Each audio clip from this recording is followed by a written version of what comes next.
Velma,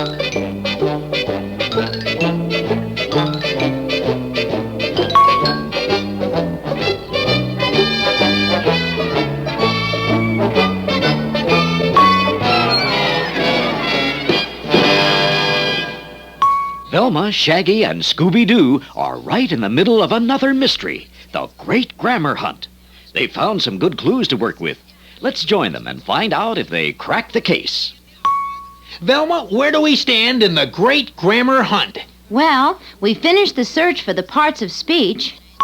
Yeah, we found out the purpose of verbs, nouns, pronouns, adjectives, adverbs, prepositions, conjunctions, and interjections. According to our clue finder, the grammar book, these 8 parts of speech will combine to make phrases and clauses. Well then, let's get cracking, to coin a phrase. Now that you mention it, let's start with phrases. They're a group of words used as a single part of speech. You mean there can be 2 or 3 or more words that act like one of the parts of speech? That's right. Prepositional phrases, which begin with prepositions, can be used as nouns, adverbs, or adjectives. Do you have any examples, Velma? Sure. On the last page, I signed my name. The prepositional phrase, on the last page, is a place, so it's a noun. I get it. The man in blue overalls is a plumber. The prepositional phrase, in blue overalls, is an adjective to describe man. Right. And the frightened Scooby ran into the doghouse is an example of a prepositional phrase used as an adverb. It tells where Scooby ran. Who's frightened? An infinitive phrase always begins with the word to and is followed by a form of a verb. Gotcha. An infinitive phrase can also be used as a noun, adjective, or an adverb. To write poetry was Scooby's ambition. To write poetry is used as a noun. A farmer has many fences to mend.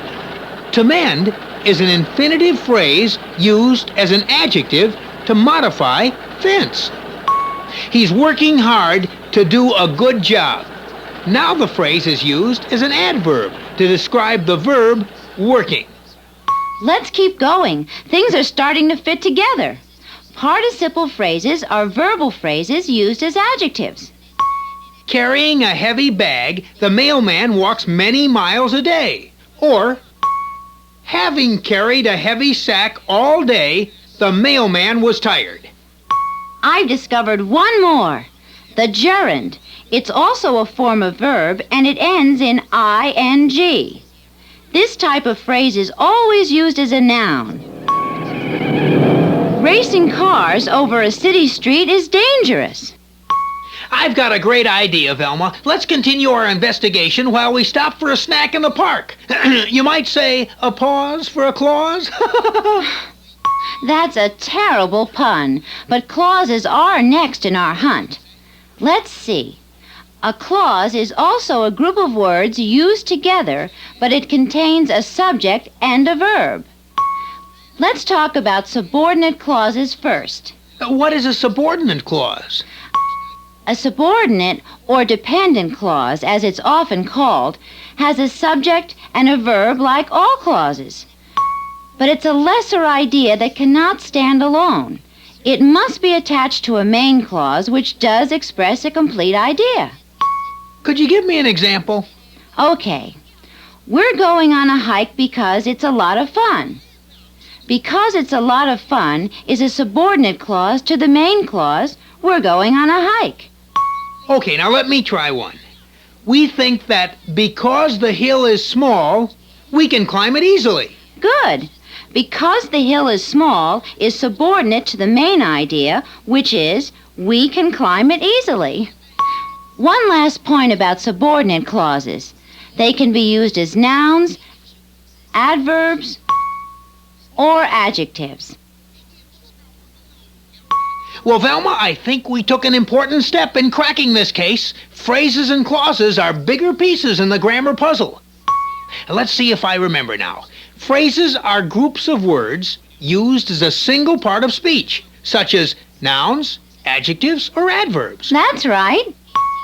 And a clause is also a group of words used together, but it contains a subject and a verb. Clauses that can stand alone are called main or independent clauses. Those that cannot stand alone and must be attached to a main clause are called dependent or subordinate clauses. Velma, I think we should take a break before we jump into the rest of this case. I think somebody already beat you to it. It looks like Scooby has sunk his claws into some dessert. That doesn't phrase me a bit. I'll just join him. Oh.